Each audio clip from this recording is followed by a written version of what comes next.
লোকটার প্রতি এই কয়দিনে আমি সত্যি দুর্বল হয়ে গিয়েছি। আমিও যে মানুষটাকে ভালোবাসি সেটা আমি বুঝতে পেরেছি। উনি কাছে এলে আমার বুক ধুকপুক ধুকপুক করে, নিঃশ্বাস নিতে কষ্ট হয়। আর সত্যিই তো, সে তো আমার অনুমতি ব্যতীত আমাকে ছুঁয়ে দেয়নি। আজ আমি ওনার চোখে আমাকে কাছে পাওয়ার ব্যাকুল আকুলতা দেখতে পাচ্ছি। আমি আসি। আমাদের গল্পগুলো যদি ভালো লেগে থাকে তাহলে আমাদের চ্যানেলটি সাবস্ক্রাইব করে পাশে থাকবেন। ধন্যবাদ। আর আমি প্রিয়াঙ্কা। আমাদের গল্পগুলো যদি ভালো লেগে থাকে অবশ্যই আমাদের চ্যানেলকে সাবস্ক্রাইব করে পাশে থাকবেন। আর হ্যাঁ, ভিডিওটি সম্পূর্ণ শুনবেন। প্রায় 2 ঘন্টা হতে চলো ওয়াশরুমে বসে আছি। তখনকার আমার কাজটা করাটা যতবার মাথাচাড়া দিয়ে উঠেছে ততবার আমি লজ্জায় নিজের মুখ ঢাকছি। ছি, আমি নিজের অজান্তে কি করে বসলাম। ইস্যু পাখি, তুমি বের হবে নাকি আমি দরজা ভাঙবো? কি হলো বলো? আসছি। আমি ওনার ঠান্ডা থ্রেড শুনে আমি এক মুহূর্ত অপেক্ষা না করে দরজা খুলে বের হয়ে গেলাম। উনি আমার কাছে এসে গালে হাত দিয়ে বলে ওঠে, কি সমস্যা? I am your husband. যখন তখন চুমু খাবে, যা ইচ্ছে তাই করবে। মাঝে মাঝে আমিও সুযোগ পাবো। আর জান, এই একটু কিসিংয়ে এতটুকু, আর বাকি কাজ করলে তুমি তো। মিস্টার চৌধুরী, আপনি কিন্তু আমাকে আবার লজ্জা দিচ্ছেন। আমি কিন্তু আবার চলে যাব। না জান, যেতে হবে না, এবার আমি নিয়ে যাচ্ছি। উনি আমাকে হুট করে কোলে নিয়ে নিলেন। আমি ভয় পেয়ে ওনাকে জড়িয়ে ধরলে লোকটা ঠোঁট কামড়ে হেসে বেডে আমাকে শুইয়ে দিয়ে আমার উপর ঝুঁকে পড়ে। চোখ ছোট ছোট করে বলে, জান, I need you, badly need you পাখি, and I really love with you. Can I? লোকটার প্রতি এই কয়দিনে আমি সত্যি দুর্বল হয়ে গিয়েছি। আমিও যে মানুষটাকে ভালোবাসি সেটা আমি বুঝতে পেরেছি। উনি কাছে এলে আমার বুক ধুকপুক ধুকপুক করে, নিঃশ্বাস নিতে কষ্ট হয়। আর সত্যিই তো, সে তো আমার অনুমতি ব্যতীত আমাকে ছুঁয়ে দেয়নি। আজ আমি ওনার চোখে আমাকে কাছে পাওয়ার ব্যাকুল আকুলতা দেখতে পাচ্ছি। ভাবনার ভেতর আবার উনি গলায় হাত দিয়ে দিলেন। আমার কোনো রেসপন্স না পেয়ে উনি উঠে যেতে চাইলে আমি ওনার হাত খামচে ধরি, খিচে বন্ধ করে ওনার বুকে মাথা গুজে দেই। লোকটা হেসে কানের কাছে মুখ নিয়ে ফিসফিস করে বললেন, এই অতৃপ্ত পিপাসাকে জাগিয়ে তুলে তুমি ঠিক করনি পাখি। Be ready my torture. কথাটা বলে উনি আমাকে টেনে নিলেন নিজের বুকে। চোখে মুখে ইচ্ছে মতো চুমু খেতে শুরু করলেন।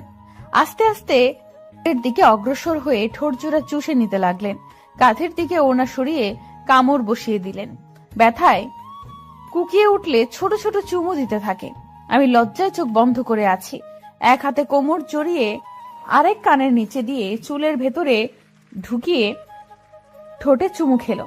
সারা শরীর শিরশির করে কেঁপে উঠল। ওনার মাতাল নেশালো স্পর্শে মিস্টার চৌধুরীর শার্ট খামচে ধরলাম। আস্তে আস্তে ডুব দিলাম ভালোবাসার সাগরে, যেখানে এক সমুদ্র ভালোবাসা দুজনের জন্য বরাদ্দ। চোখ বুজে পাড়ি দিলাম ভালোবাসার অতল সমুদ্রে। আজানের শব্দে ঘুম হালকা হলে চোখ পিটপিট করে তাকিয়ে দেখি মিস্টার চৌধুরীর বুকে শুয়ে আছি, যে এখন নিশ্চিন্তে ঘুমিয়ে আছে আমাকে জড়িয়ে। দুজনের শরীরে একটা চাদর ছাড়া কিছুই নেই। লজ্জায় মাথা নুইয়ে এদিক সেদিক হাতড়ে কিছু পেলাম না। মিস্টার চৌধুরী শার্ট নাগালে পেয়ে আপাতত সেটাই পরে নিলাম। নড়তে গেলেই বুঝতে পারলাম শরীরে অসহনীয় ব্যথা। ঠোঁট চেপে ব্যথা হজম করে ওনার বাহুবন্ধন থেকে নিজেকে মুক্ত করে নেওয়ার চেষ্টা করতে শুরু করলাম। কিন্তু হিতে বিপরীত হলো, উল্টো আমাকে জড়িয়ে ধরে আমার দিকে নেশালো চোখে তাকিয়ে আছে। এমন চাহনি উপেক্ষা করার ক্ষমতা আমার নেই, তাই লজ্জায় এদিক সেদিক তাকিয়ে কোনো মতে বললাম, কি কি দেখছেন মিস্টার চৌধুরী, আমাকে ছাড়ুন। সন্ধ্যা হয়ে এসেছে, সবাই কি ভাববে, প্লিজ উফ, ইস্যু পাখি আর কিভাবে আমাকে সিডিউস করবে বলো তো? এমনিতেই তুমি যথেষ্ট খারাপ করেছো আমাকে, আর এখন এই হট ড্রেসে আমাকে কি আবার আক্রমণ করতে চাইছো? ছি, প্লিজ এসব বলা বন্ধ করুন। আজ আমি খুব খুশি পাখি, আমার জানকে আমি আজ আপন করে নিয়েছি। ফ্রেশ হতে হবে, প্লিজ আমাকে যেতে দিন। আর কিছু না বলে উনি চাদরটা নিজের কোমরে বেঁধে আমাকে কোলে তুলে নিলেন। একসাথে ফ্রেশ হব আমরা, আর সাথে তো আদর। বন্ধ করুন এসব বলা। লোকটা ইচ্ছে করে আমাকে লজ্জা দিয়ে নিজেও শাওয়ার নিয়েছে, সাথে আমাকেও জ্বালিয়েছে। দুজন একসাথে শাওয়ার নিয়ে বের হলে আমাকে বেডে বসিয়ে আমার চুল মুছিয়ে দিয়েছে। পেটে হালকা চিনচিনে ব্যথা অনুভব হতেই দাঁতে দাঁত চেপে শুয়ে নিলাম। শেষে আর না পেরে কেঁদে দিলাম। উনি আমার মাথা ওনার বুকে নিয়ে পিঠে হাত বুলিয়ে বলতে আরম্ভ করলেন, আই নো জান, তোমার কষ্ট হচ্ছে। ফার্স্ট টাইম তো পাখি, তাই এমন হচ্ছে। Please forgive me. আমার আরও সতর্ক হওয়া উচিত ছিল। কেঁদো না প্লিজ। কিছুক্ষণ চুপ থাকার পর উনি ওড়না নিয়ে আমার মাথায় দিয়ে নিলেন, হাত ধরে বাহিরে যাওয়ার ইশারা দিলেন। এটা একটা সিম্পল বিষয় পাখি, আর এখানে আমরা ছাড়া কেউ ছিলাম না যে আমাদের রোম্যান্স কেউ দেখেছে, তাই লজ্জা না পেয়ে চলো। তুবা এই নিয়ে 11 বার দরজা নক করে গেল। ছি, আপনি ইচ্ছে করে এবার এমন করছেন? ক্রুর হেসে আমার হাত জড়িয়ে নিচে নেমে এলেন। তুবা আর আপু সন্দিহান চোখে আমার দিকে তাকিয়ে আছে। আমি মাথার দিকে ভালোভাবে ওড়না টেনে নিলাম। সায়ন ভাইয়া, মিস্টার চৌধুরী আর তুহিন ভাইয়া কথা বলছে। যেহেতু সন্ধ্যা হয়ে এসেছে, তাই তুহিন ভাইয়া এসেছে তুবাকে নিয়ে যেতে। আম্মু তার চাচিমা নাস্তা দিচ্ছে, কিন্তু এর মধ্যে আমি এনা বা রাইসা কাউকেই দেখতে পাইনি। ভাবনার মাঝেই আপু চুলে হাত দিয়ে ফিসফিস করে বলে উঠল, কিরে, ঘরে বসে এত টাইম রোমাঞ্চ করছিলি বুঝি? বাহ, আদর তো ভালোই করলো ভাইয়া। নিশা, আরে এমন জানলে কি আর আমি বারবার দরজা নক করে ডিস্টার্ব করতাম? তো কি কি আদর করলো রে? হ্যাঁ, নিশ্চয়ই খুব বেশি আদর খেয়েছিস। থাক, আজকে নাস্তা না করলেও চলবে তোর। উফ, কি শুরু করলে তোমরা? আপু এসব কি বলছো? আর তুবা কিসের আদর? হ্যাঁ। এর মাঝে মিস্টার চৌধুরী আমার পাশে বসে পড়লেন। হাতে পাস্তা নিয়ে আমার মুখের সামনে ধরলেন। অসহায় চোখে তাকাতেই বললেন, নো এক্সকিউজ পাখি, অনেকক্ষণ হয়েছে তুমি খেয়েছো, সো ফিনিশ ইট। উপায় না পেয়ে খেয়ে নিলাম ওনার হাতেই। তুবা আপু আর বাকি সবাই ওনার কর্মকাণ্ডে ব্যস্ত, তাই ওরাও মজা নিচ্ছে আর খাচ্ছে। চাচ্চু এসে জানায় কালকের দিনটা থাকতে, কিন্তু উনি আগেই বলে দিয়েছে কাল ওনার জরুরি মিটিং আছে। তাই আমি আর আপু মুখ কালো করে বসে আছি। শেষে নিজের বাড়িতেও এক রাতের বেশি থাকতে পারবো না। কথাবার্তা খুনসুটির মাঝেই সময় পার হয়ে যায়। রাইসা বা এনা আপুকে না দেখে অস্থিরতা কাজ করছে। এক ফাঁকে বাগানে নিজের গাছগুলো দেখতে এলে দেখি দুজন কিছু বলছে। এনা আপু আমাকে দেখে রেগে সামনে আসে। রাইসা তা করতে চেয়েছে, কিন্তু দুজন একসাথে হওয়াতে ধাক্কা খেয়ে মাটিতে পড়ে গেল। আমি হেসে দিলে রাইসা মাটি থেকে উঠে আমার হাত চেপে ধরে বলে, খুব হাসি পাচ্ছে তাই না? খুব আনন্দে আছিস তুই, কিন্তু বেশি দিন এই সুখ তোর কপালে সইবে না। তুমি আমার আভারকে দূরে করেছো তাই না? কিন্তু তোমার আসল পরিচয় জানলে আভার কেন, তুমি নিজেই নিজেকে ঘৃণা করবে। তখন থেকে আপনি আর রাইসা তুই একই কথা বলছিস। আগে কিছু কর, তারপর বলিস। মিস্টার চৌধুরীর কাছ থেকে আমাকে কেড়ে নেওয়া অসম্ভব। আমার কথার মাঝেই কাঁধের ওড়না সরে গিয়েছে, ফলে মিস্টার চৌধুরীর দেওয়া ভালোবাসার চিহ্ন ঘাড়ের কাছে জলজল করছে। রাইসা তা দেখে আমার হাত টেনে ওড়না সরিয়ে ইশারা করে বলে, কিসের দাগ? এনা আপু তাকে জিজ্ঞেস করে। এক পর্যায়ে মাথার কাপড় পরে গেলে রাইসার হাতে ভেজা চুল লাগলে বলে ওঠে, এই তোর ঘাড়ে বুকে লাল হয়ে আছে কেন রে? কিসের দাগ ঈশা? রাইসার রাগী কথায় আমার প্রভাব না পড়লে এনা আপু আমার চুল ধুয়ে বলে, ভর সন্ধ্যায় তোমার চুল ভেজা কেন? এই কথা বলছো না কেন? আর আমি মুখ খুললাম, রাইসা তুই নিশ্চয়ই বাচ্চা না, আর কেউ না জানুক তোর শরীরে এমন হাজারটা চিহ্ন আছে। আমার কথায় রাইসা মুখটা কাচুমাচু করে তাকিয়ে আছে। এবার এনা আপুর দিকে তাকিয়ে বলে উঠি, এনা আপু বিবাহিত মেয়েদের স্বামীর কাছে থাকলে যখন তখন শাওয়ার নেওয়ার সায়েন্সটা নিশ্চয়ই আপনাকে হাতে কলমে ধরে বোঝানো লাগবে না। আপনারা জানতে চান তো কেন কি হয়েছে? তাহলে শুনুন, আমার হাজবেন্ড মিস্টার চৌধুরী আমাকে আদর করেছে। হয়েছে শান্তি, নাকি আপনাদেরকে আরো প্রমাণ দেওয়া লাগবে? আপনি যথেষ্ট বুদ্ধিমতী আপু, তাই বলছি রাইসার সাথে মিশে আমাকে নিয়ে ভেবে নিজেকে আরো নিচে নামাবেন না।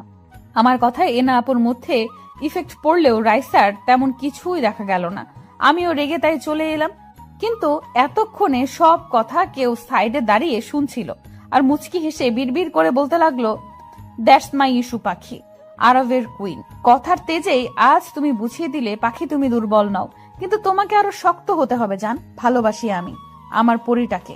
আধো আধো চোখে দেখছি মিস্টার চৌধুরী আমার মাথায় জল পড়তে দিচ্ছে। বিড়বিড় করে কিছু বলছি, কিন্তু আমার কানে তার বলা বাক্যগুলো আসছে না।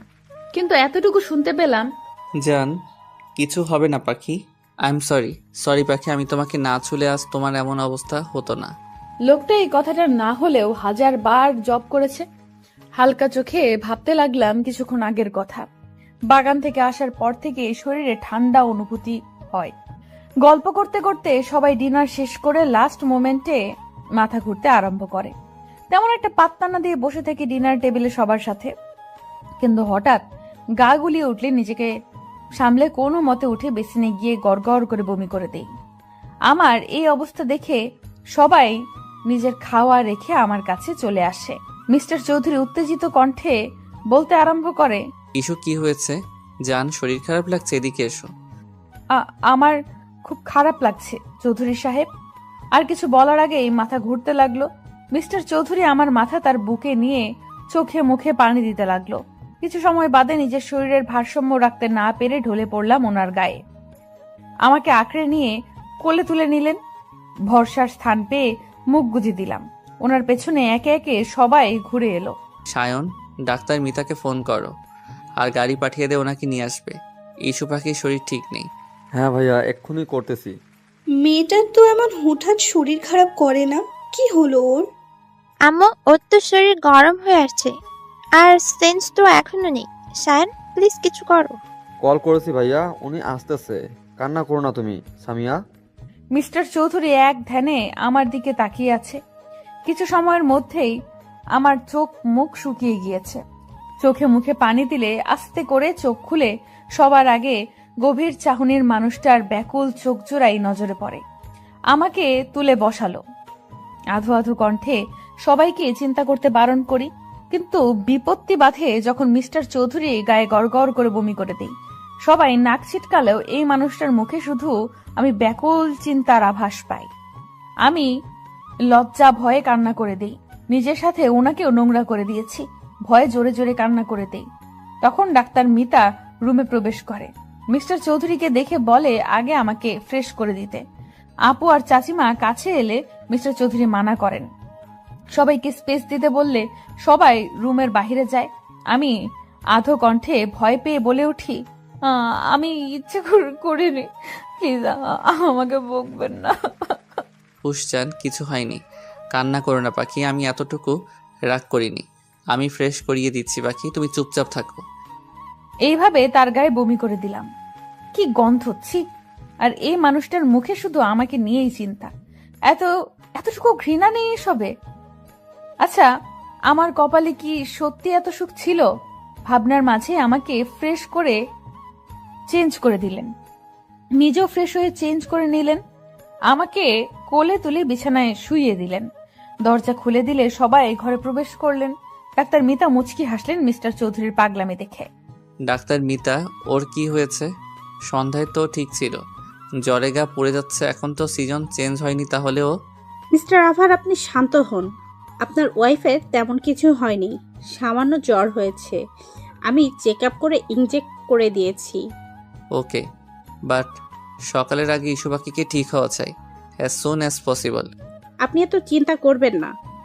ঠিক মেডিসিন আর আল্লাহর রহমত থাকলে এমনিতেই ঠিক হয়ে যাবে। Don't worry. আর আপনারা সবাই প্লিজ বাহিরে যান। এত লোক পেশেন্টের ঘরে থাকা ঠিক নয়। আচ্ছা, মিসেস চৌধুরী কি আগে থেকেই অসুস্থ ছিল বা শরীর খারাপ? নো ডাক্তার, ও সম্পূর্ণ ঠিক ছিল, বাট আজ প্রথম ইন্টিমেট হয়েছে, তাই পেইন ছিল। বিকেলে শাওয়ার নিয়েছে, মেবি এই জন্য। এম আই রাইট ডাক্তার? Yes, you are intelligent mister আভার। আসলে প্রথম দিনই তাই এমন হয়েছে। আর শাওয়ারের টাইমটাও ঠিক ছিল না। চিন্তা করবেন না, আমি মেডিসিন দিয়ে দিয়েছি। কথা শেষে আমার জ্বর চেক করে শরীরে মেডিসিন ইনজেক্ট করে দেয়। আমি ব্যথা ভুলে গভীর ঘুমে মগ্ন হয়ে পড়ি, কিন্তু তার আগে মিস্টার চৌধুরীর হাত আঁকড়ে ধরতে ভুলিনি। ডাক্তার মিতা মিস্টার চৌধুরীর দিকে তাকিয়ে মুচকি হেসে বললেন, মিসেস চৌধুরীকে খুব ভালোবাসেন তাই না? ভালোবাসি কিনা আই ডোন্ট নো, বাট আমার ভালো থাকার জন্য এই মেয়েটাকে ঠিক থাকতে হবে, না হলে আমার দুনিয়া এলোমেলো হয়ে যাবে। যেই আভার চৌধুরীর নাম শুনলেই সবাই কেঁপে ওঠে, সে যে একটা পিচ্চি মেয়ের প্রতি এতটা দুর্বল, এতটা পজিটিভ, সেটা কি সবাই জানে? আর মেয়েরা যারা আইকন আভার বলতে পাগল, তারা কি জানে? ডাক্তার মিতার কথায় উনি মুচকি হাসি দিলেন শুধু। ডাক্তার মিতা মিস্টার চৌধুরীদের ফ্যামিলি ডাক্তার, তাই ওনার সাথে মিস্টার চৌধুরীর স্বাভাবিকভাবেই আচরণ করে। ডাক্তার মিতা চলে গেলে সবাই ঘরে প্রবেশ করে, আমাকে দেখে যায়। সেন্সের কথা বললে মিস্টার চৌধুরী বলে, ঘুমের ওষুধ দেওয়া আছে, কাল ঘুম ভাঙবে। সবাই শান্তির নিঃশ্বাস নেয়, শুধু রাইসা ছাড়া। এনা আপু এসেছে, কিন্তু রাইসার বলা কিছু কথা ওনাকে বারবার ভাবাচ্ছে। সবাই নিজের রুমে চলে গেলে মিস্টার চৌধুরী আমার কাছে এসে কপালে চুমু খায়, গলায় কিস করে বলে ওঠে, খুব কষ্ট হচ্ছে পাখি, আমি তোমাকে কষ্ট দিয়েছি, তোমার খেয়াল রাখতে পারিনি। মিস্টার চৌধুরী আমাকে ছুঁয়ে কথাগুলো বলার সময় ওনার ফোনে কল আসে। আমার দিকে তাকিয়ে ফোন রিসিভ করতেই শোনা যায় কারো কথা। স্যার, কিছু ইনফরমেশন পেয়েছি। 17 বছর আগে এখানে একটা বাচ্চা মেয়ে হারিয়ে গিয়েছিল, আর আপনাদের সন্দেহ ঠিক ছিল। মিস্টার রহমান আর মিসেস শাহানা মেয়ে ছিল, মেলা এসেছিল তারা। আর শোনা যাচ্ছে এখান থেকে আগেও বাচ্চা চুরি হয়েছে। একটা গ্যাং এই কাজ করে, প্রতি বছর বাচ্চা চুরি করে তারা। গুড, অনেক বড় কাজ করেছো তুমি, এর পুরস্কার তুমি পেয়ে যাবে। আর হ্যাঁ, এরপর কি করতে হবে জানো নিশ্চয়ই। ফোন রেখে আমার কাছে এসে মিস্টার চৌধুরী ঝুঁকে যায় আমার উপর, ঠোঁটে হালকা চুমু খেয়ে বলে ওঠে, আমার পাখি, তোমার উপর আর কারো আঙ্গুল তোলার সাহস আমি দিব না।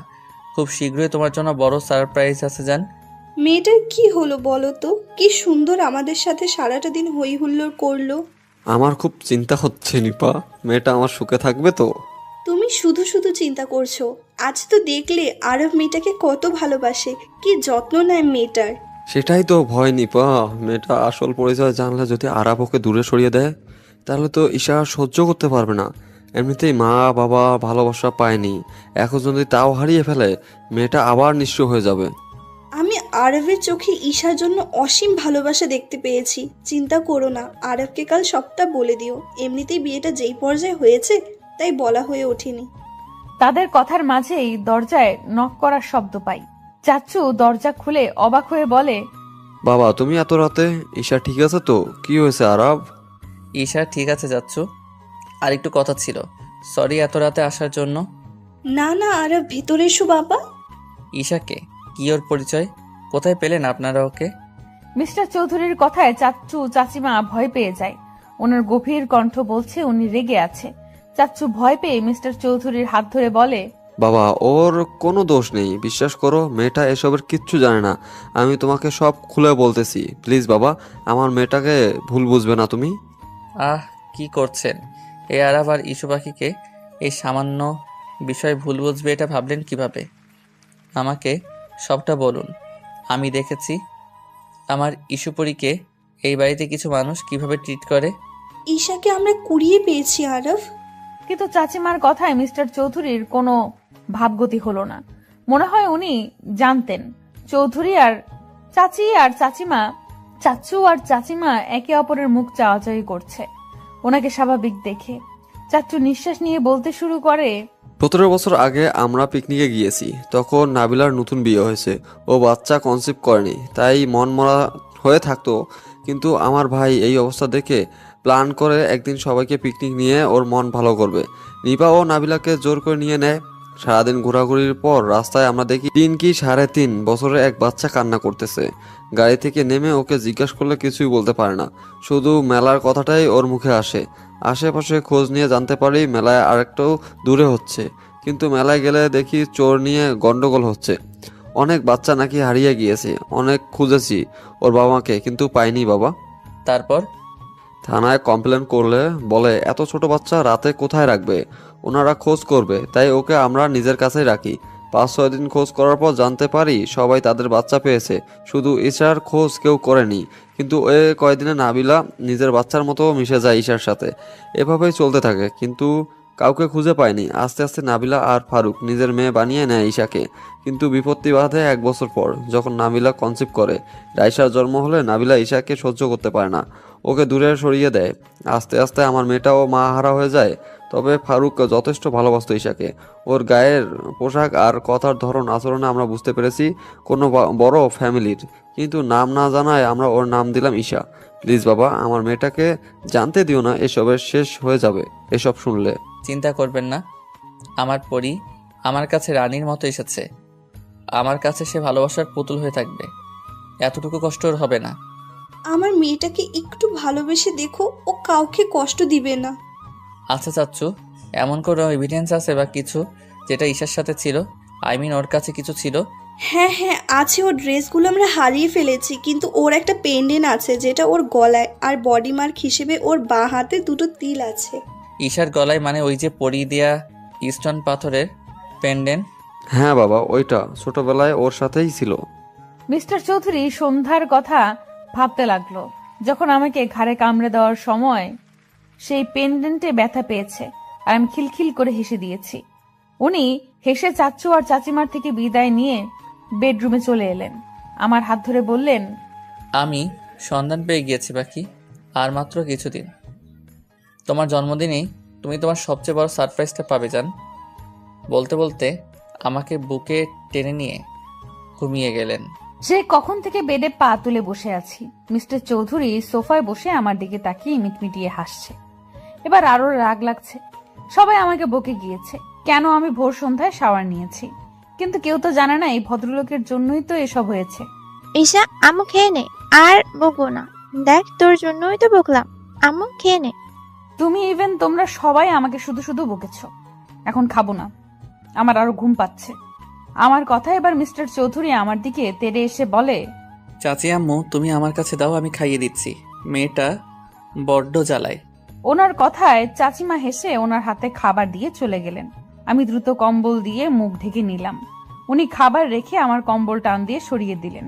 আমি আরো জোরে চেপে ধরলে এবার গম্ভীর কণ্ঠে বলে, ঈশা, আমি তোমাকে খেতে ডাকছি, তুমি কি আসবে নাকি আমি নিজে টেনে আনবো? আমি কিছু করলে তুমি ব্যথা ছাড়া কিছুই পাবে না। এই প্রথম উনি আমাকে রুডলি ভাবে ডেকেছে, তাও ঈশা আমার নাম নিয়ে। ভালোবেসে ডাকিনি, হুট করে মনটা অভিমানে ছেয়ে গেল। এই মেয়ে, তোমাকে ডাকছি আমি, খাওয়া নিয়ে তুমি এত ইরেসপন্সিবল কেন? খুব অভিমান হলো। মিস্টার চৌধুরী কি আগের মতো আমাকে ভালোবাসে না? এইভাবে তো আমার সাথে কথা বলে না উনি। অভিমানের অনুভূতি গুলো একজোট হয়ে মিস্টার চৌধুরীর কাছে ভিড়ে গেল। তাই আর কিছু না বলে নিজেই কম্বল সরিয়ে উঠে গেলাম। মুখ কালো করেও বুঝতে দিলাম না। ওনার হাত থেকে বাটি কেড়ে নিজেই মুখে পুরে নিলাম কর্নফ্লেক্স। উনি ঘাড় কাত করে আমার দিকে তাকিয়ে ফোন নিয়ে উঠে গেলেন। এবার মনে হচ্ছে কষ্টটা আরো চেপে থাকতে চাইছে। একটিবার আমার দিকে ফিরেও তাকালো না। আমি হয়তো ওনাকে জ্বালিয়েছি, না পারলাম না। এবার ফুপিয়ে ফুপিয়ে কেঁদে উঠলাম। এক হাত দিয়ে চোখ মুছছি আর এক হাত দিয়ে খাচ্ছি। হাতের বাটিতে টান পড়ায় নিচের খেয়াল ফিরে পাই। কি হয়েছে? আমাকে দেখিয়ে দেখিয়ে কাঁদছো কেন? একদম আমার সামনে ন্যাকা কান্না করবে না, না হলে আমার থেকে কেউ আর খারাপ হবে না। এবার সব সীমানা পেরিয়ে গেল। ভালোবাসার মানুষগুলো এতটুকু অবহেলা আমাদের সহ্য হয় না। আর সেখানে উনি আমাকে বকছে, রীতিমতো মারবে বলছে। আর তাই না পেরে জোরে কেঁদে উঠলাম। কাঁদতে কাঁদতে বেড থেকে নেমে গেলাম। ওয়াশরুমে পা বাড়ানোর আগেই উনি কোলে তুলে নিলেন। নিজের কোলে বসিয়ে ওনার দিকে ফিরিয়ে নিলেন। চোখের পানি মুছতে মুছতে বললেন, আহারে আমার পরিরে জান, তুমি এতটা বাচ্চা কিভাবে হও? পাখি, তুমি কি জানো তুমি আমার জান? বোঝো তুমি এই আরবের জীবনে কতটুকু জায়গা জুড়ে আছো যার পরিমাপ করা যাবে না। আমার কপালে চুমু দিয়ে কথাগুলো বললেও আমি কান্না থামাইনি। ওনার বুক থেকে সরে যাওয়ার চেষ্টা করলেও এক চুল নড়তে পারিনি। বুকের মাঝে আরো চেপে ধরলেন। এবার আমি ফুপিয়ে কেঁদে উঠলাম। আমি যা জান, আপনি আমাকে আর ভালোবাসেন না। আমি কাল আপনাকে খুব জ্বালিয়েছি, তাই না? আপনার গায়ে বমি করেছি, তাই এভাবে বকলেন তো? আচ্ছা, আমি হুশ জান, একদম না। আমি তোমাকে খুব ভালোবাসি পাখি। আর আমি তো আমার ইস্যু পাখিকে একটু কাঁদাতে চেয়েছি, দেখতে চেয়েছি যে আমার অভিমানীটা কিভাবে রেগে যায়। সরি জান। কথা বলবো না আপনার সাথে। আমার নাম ঈশা, কোনো জান পাখি বা পাখি না। আপনি এইসব নামে আর ডাকবেন না। আর আপনি আমাকে মারবেনও বলেছেন। তা শেষ করে কেঁদে দিলাম। উনি আরেকটু গভীর ভাবে জড়িয়ে নিলেন, গালে নাক ঘষে বললেন, এতটুকু সামান্য বকাতেই এই অবস্থা? আর যদি অন্য কিছু বলতে যেতাম তাহলে তো আজ এখানে সাগর বয়ে যেত। সরি পাখি, আমি রেগে যাওয়ার অভিনয় করেছি মাত্র। কিভাবে আমার জানকে আমি সজ্ঞানে কষ্ট দিব? তাহলে এভাবে আমাকে ডাকলেন কেন? ও, এবার বুঝেছি, এই জন্যই মহারানীর মুড অফ হয়েছে। জান, তোমাকে ভালোবাসি, এভাবে আর বলবো না। Sorry baby. উনি কানে হাত দিয়ে ইনোসেন্ট ফেস করে সরি বলাতে আমি খিলখিল করে হেসে দিই। উনি কামিজের ভেতর হাত ঢুকিয়ে আর একটু কাছে টেনে নেন। আমার টোলে চুমু খেলেন। আমি স্থির হয়ে বসে আছি ওনার স্পর্শে। এবার আমার ঠোঁটের কাছে এসে চুষে নিতে লাগলেন। প্রথমে বাধা দিলেও পরে রেসপন্স করতে লাগলাম। প্রায় 5 মিনিট পর ছেড়ে আমার ঠোঁট মুছিয়ে দিলেন। দুজনেই হাঁপাচ্ছি। কিছু বলার জন্য মুখ খুলবো তার আগেই চিৎকার শুনে আশেপাশে তাকিয়ে দেখি রাইসা আর এনে আপু দরজার কাছে মুখ লুকিয়ে দাঁড়িয়ে আছে। প্রথমে ব্যাপারটা মাথায় না এলেও পরে মাথায় আসে। তাড়াহুড়ো করে ওনার কোল থেকে উঠে গেলাম। উনি ফোন হাতে নিয়ে ব্যালকনিতে চলে গেলেন। রাইসা এবার আমার দিকে তাকিয়ে চলে গেল। এনা আপুর দিকে তাকাতেই দেখলাম কিছু বলার জন্য এদিক সেদিক তাকাচ্ছে। এনা আপু কিছু বলবে? এসো ঘরে এসো। না মানে ঈশা আসলে বুঝতে পেরেছি আপুর মনের কিছু ঝড় চলছে, তাই আমি মুচকি হেসে আপুর হাত ধরে বললাম, আমি কিছু বললে তুমি নির্দ্বিধায় বলতে পারো। আসলে ঈশা আমাকে ক্ষমা করে দিও। আমি শুরু থেকেই তোমাকে জ্বালিয়ে আসছি, তোমার ক্ষতি করার চিন্তায় আছি। আমাকে প্লিজ ক্ষমা করে দাও। আমি তোমার লাইফ থেকে চলে যাব। আপু, তুমি এর জন্য মন খারাপ করে আছো? আমি জানতাম তুমি ভুল বুঝতে পারবে, তাই বিশ্বাস ছিল। আর দেখো আজ তুমি বুঝতে পেরেছো। আপু, আমি মিস্টার চৌধুরীকে ভালোবাসি কিনা জানি না, কিন্তু ওনাকে ছাড়া যে এক মুহূর্ত চলতে পারি না সেটা আমি বুঝতে পেরেছি। উনি যে আমার অভ্যাস হয়ে গিয়েছে। চিন্তা করো না, আমি আর তোমাদের মাঝে আসবো না, চলে যাব। আরব যে তোমাকে খুব ভালোবাসে তার প্রমাণ আমি প্রতি পদে পেয়েছি, তাই আমি খুব করে সরি। আপু প্লিজ আমাদের ছেড়ে চলে যেও না। তুমি তোমার ভুল বুঝতে পেরেছো। প্লিজ আপু যেও না। একটা ভালো পাত্র দেখে তোমার বিয়ে দিয়ে দিব। তুমি সত্যিই অনেক ভালো মেয়ে, আমি তোমাকে চিনতে পারিনি। তুমি খুব ভালো থেকো, অনেক সুখে থেকো ঈশা। আমি আপুকে গিয়ে জড়িয়ে ধরলাম। আপু চমকালেও পরে বুঝতে পেরে আমাকে জড়িয়ে ধরলেন। আপু কথা দাও যাবে না, আমি খুব মিস করব তোমায়। আমরা আজ থেকে বন্ধু, আগে তো শত্রু ছিলাম। এবার বুঝলাম আরবের ঈশাপরি কেন এত পাগল করেছে তাকে। আমি থাকবো আর তোমাদের জ্বালাবো। এনা আপুর কথা শেষ হলে মিস্টার চৌধুরী বেরিয়ে আসে। আপু আমাকে চোখ টিপে দিয়ে চলে যায়। মিস্টার চৌধুরী আমাকে দেওয়ালের সাথে চেপে ধরে কপালে চুমু খেয়ে নিলেন। আমার দিকে তাকিয়ে বললেন, ভালোবাসি পরি। তুমি এতটা নিষ্পাপ যে খারাপ মানুষগুলো তোমার সংস্পর্শে এলে ভালো হয়ে যায়। ভালোবাসি জান। মিস্টার চৌধুরী একটা কথা বলি। বলো জান। পারমিশন নিচ্ছ কেন? বরটা তো তোমারই। আমাকে ফুচকা খেতে নিয়ে যাবেন প্লিজ। হোয়াট? হায় আল্লাহ, এই লোকটা কি এখন বকবেন আমায়? মা তো বলেছিল উনি বাহিরের এসব অ্যালাউ করে না, তাহলে কি এবার বকবেন? নিয়ে যাব জান। আজ সারাটা দিন তোমার জন্য। তুমি যা চাইবে তাই পাবে। আমি ওনার বুকে মুখ গুজে বললাম, আপনি আমার লাইফে একজন ফেরেশতা মিস্টার চৌধুরী। আমি চাই, খুব করে চাই ভালোবাসার কাঙাল হয়ে থাকতে। পাবে জান। এই জীবনে ভালোবাসাগুলো তোমার জন্য বরাদ্দ। সময় মতো সব পাবে। এবার আদর করি আমি। মিস্টার চৌধুরী, চৌধুরী সাহেব। আয়নায় দাঁড়িয়ে মিস্টার চৌধুরীর কাণ্ড দেখছি। এই নিয়ে 100 বার কপালে চুমু দিচ্ছেন আর ভালোবাসি শব্দটা বলছেন। কালো শাড়ি, কালো চুড়ি আর কালো গোলাপে আমাকে মুড়িয়ে দিয়েছেন। ম্যাচিং পাঞ্জাবি পরে আমার চোখে কাজল দিয়ে দিলেন। শাড়িতে সেফটি পিন দিতে দিতে বলে উঠলেন, আমার পরি যে এত আগুন সুন্দরী সেটা তো আমি খেয়াল করিনি। দেখো মেয়ে, আমি এখন কিন্তু বের হব, তাই একদম সিরিয়াস করবে না। আমি অবাক হয়ে গিয়েছি লোকটার এই কথায়। বলে কি লোকটা? এতক্ষণ তো নিজেই শাড়ি পরানো নিয়ে এত জ্বালাতন করলো আমাকে। মিস্টার চৌধুরী, আপনি কিন্তু আমাকে ব্লেম করছেন। আপনি তো আমাকে মানে আপনি নিজেই তো। বলো তোমাকে কি? না হলে আমি বুঝবো কিভাবে কি করেছি আমি। এই ভোলা ভালা ছেলেকে তুমি এখন ফাঁসাচ্ছ। উনি ঠোঁট কামড়ে হেসে কথাগুলো বলছেন। আমি বুঝেছি এই লোকটা আমাকে জ্বালিয়ে ভীষণ মজা পায়, তাই রেগে বলে উঠলাম, কিছু না, আপনি একটা অসভ্য। অনলি ফর ইউ জান। তুমি চাইলে আরেকটু অসভ্য হতে পারি। আমি আর কিছু না বলে মুখ ভেঙচি দিয়ে চলে এলাম। লোকটা বুকে হাত দিয়ে মুচকি হেসে বললেন, এই মেয়েটা আমাকে পাগল করে ছাড়বে। মাই কুইন, মাই ব্ল্যাক রোজ। সবার থেকে বিদায় নিয়ে চলে এলাম আমি আর মিস্টার চৌধুরী ঘুরতে। তা আমাকে সত্যি অনেক ভালোবাসে, তার প্রমাণ আমি পদে পদে পাচ্ছি। কেউ এত বলার পরেও এক মুহূর্তও থাকতে রাজি হয়নি, কিন্তু আমি ছোট্ট একটা চাওয়া, আমার প্রেমিক পুরুষের সাথে একটা দিন কাটাবো। উনি সেই কথা রাখতেই আজকে থাকতে রাজি হয়েছে। আপু আর সায়ান ভাইয়াও বের হয়েছে, কিন্তু ওরা আলাদা বের হয়েছে। নদীর পাড়ে ইচ্ছা মতো ঘুরে যেই না গাড়ির কাছে যাব, অমনি শাড়ির কুচি এলোমেলো হয়ে গিয়েছে। কিন্তু আমি বলার আগেই মানুষটা আমার পায়ের সামনে হাঁটু গেড়ে বসে পড়েন। রাস্তার মানুষ সব হা করে চোখ বড় বড় করে তাকিয়ে আছে, কারণ মিস্টার চৌধুরী আমার শাড়ির কুচি ঠিক করে দিচ্ছেন। কেউ কেউ দূর থেকে ভিডিও করছে। কাছে ঘেঁষার সাহস আপাতত কারণ নেই, কারণ চারিপাশে ওনার গার্ডে ভর্তি। মিস্টার চৌধুরী শুনছেন? জান। হয়েছে, এবার তো উঠুন। কিভাবে তাকিয়ে আছে। ফাঁকি, তুমি শাড়ি সামলাতে পারো না তাহলে কেন পড়লে? দেখলে তো মাঝ রাস্তায় এলোমেলো হয়ে গেল। এখন আমার দোষ দিচ্ছেন আপনি। আপনি নিজেই শাড়ি পরাবেন বলে জোর করে অত্যাচার করলেন। হোয়াট? অত্যাচার? কথাটা বলে উনি হু হা হা করে হেসে দিলেন। আমার চুলে হাত বুলিয়ে দিয়ে বলতে আরম্ভ করলেন, লাইক সিরিয়াসলি জান, আমি তোমায় অত্যাচার করি? মানে আমি এই আরাফ আমার জানকে কষ্ট দেই? এই যে আপনি শাড়ি পরানোর সময় আমাকে জ্বালিয়ে অত্যাচার করেন। ওরে জান, এটা তো রোমান্টিক অত্যাচার। তুমি চাইলে আমি এখানেও। না প্লিজ, আপনি আমাকে ঘুরতে নিয়ে চলুন। এসব বাজে কথা বলবেন না। ওকে মিসেস, আপনি যা বলেন। আজকের দিনটা তো আপনার জন্যই। মুচকি হেসে হাত বাড়িয়ে দেয়। আমি ভরসার হাত পেয়ে জড়িয়ে যাই ওনার হাতে।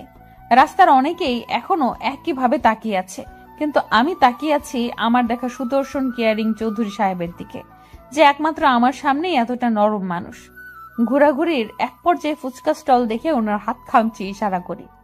উনি ব্রু কুচকি কিছুক্ষণ আমার দিকে তাকিয়ে থেকে নিয়ে গেলেন ফুচকা স্টলে।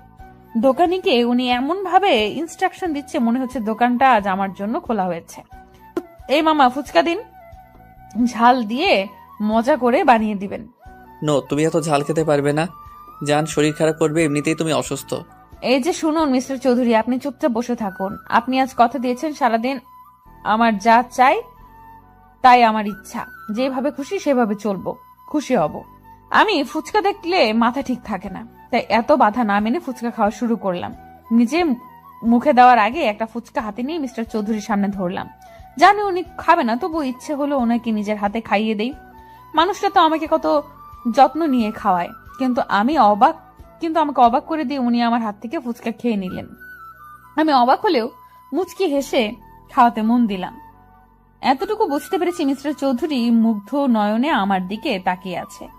3-4টা মুখে পুড়তেই বুঝলাম নাগা মরিচের পরিমাণ একটু বেশি ছিল, কিন্তু খাওয়া অফ না করে একের পর এক খেতে লাগলাম। চোখ মুখ লাল হয়ে এলেও মিস্টার চৌধুরীর বকার ভয়ে খেতে লাগলাম।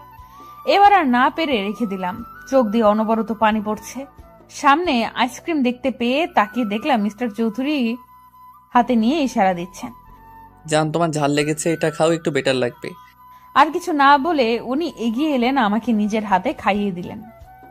মুখের অংশ শেষ করে মিস্টার চৌধুরীর গাল স্পর্শ করে বললাম, আপনি আমাকে বকলেন না কেন? আমি বকলে কি তার আদরি স্পর্শটা পেতাম? এই যে তার এতটুকু ছোঁয়া আমাকে পাগল করে দেয়, সেটা তো আমার পরই জানে না। আমার হাতে চুমু খেয়ে উঠে এলেন। মেলা হচ্ছে শুনে বায়না ধরলে উনি বিনা বাক্যে আমাকে নিয়ে যায়। চুড়ির দোকানে গিয়ে কাচের চুড়ি কিনে নিজের হাতে পরিয়ে দিলেন। দূর থেকে কেউ কেউ অবাক চোখে তাকিয়ে আছে ওনার দিকে, কারণ বাহিরে এখনো কেউ জানেই না তাদের ক্রাশ স্বয়ং আয়ান আরাফ চৌধুরী বিয়ে করেছে, যে কিনা এসব প্রেম বিয়ে আর মেয়েদের থেকে 10 হাত দূরে থাকে। পুরো মেলা ঘুরে উনি রেস্টুরেন্টে নিয়ে গেলেন।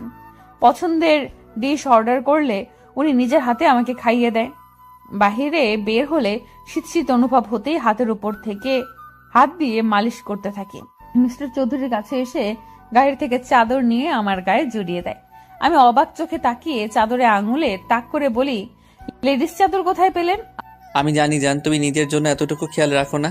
এই যে এখন শীতে কষ্ট পাচ্ছ, কে ভুগছে, আমি না তুমি? আমি আসলে বুঝতে পারিনি। না জান হুশ, আমি আছি তোমার খেয়াল রাখার জন্য। কথা শেষ করে উনি আমাকে আরেকটু কাছে টেনে নিলেন, গালে গভীর চুম্বন লেপটে দিলেন।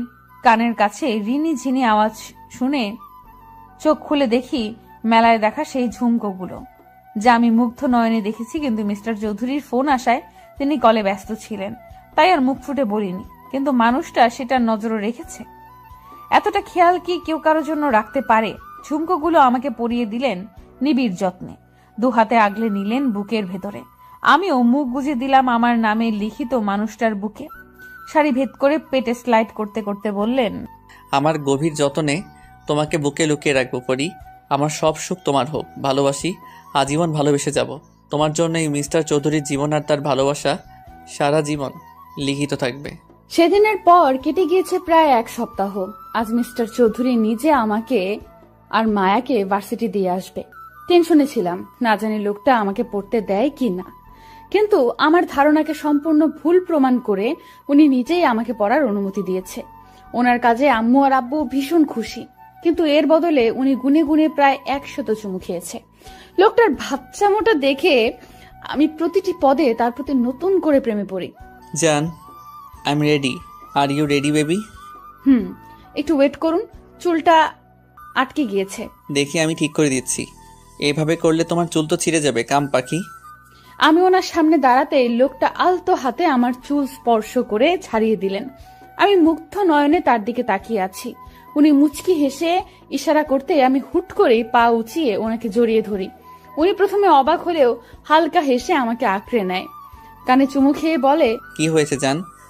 আজ নিজে থেকে জড়িয়ে ধরলে যে শরীর খারাপ লাগছে? উফ মিস্টার চৌধুরী, আমি কি এখন জড়িয়ে ধরতেও পারি না? সবসময় কি আমার শরীর খারাপ থাকে? আচ্ছা সরি জান, তুমি তো জানো পাখি তোমার চুপ থাকা শরীর খারাপ আমাকে কতটা পোড়ায়। কথা বলার মাঝেই মায়ার চিৎকার অনুসরণ করে দেখি চোখ ঢেকে দাঁড়িয়ে আছে।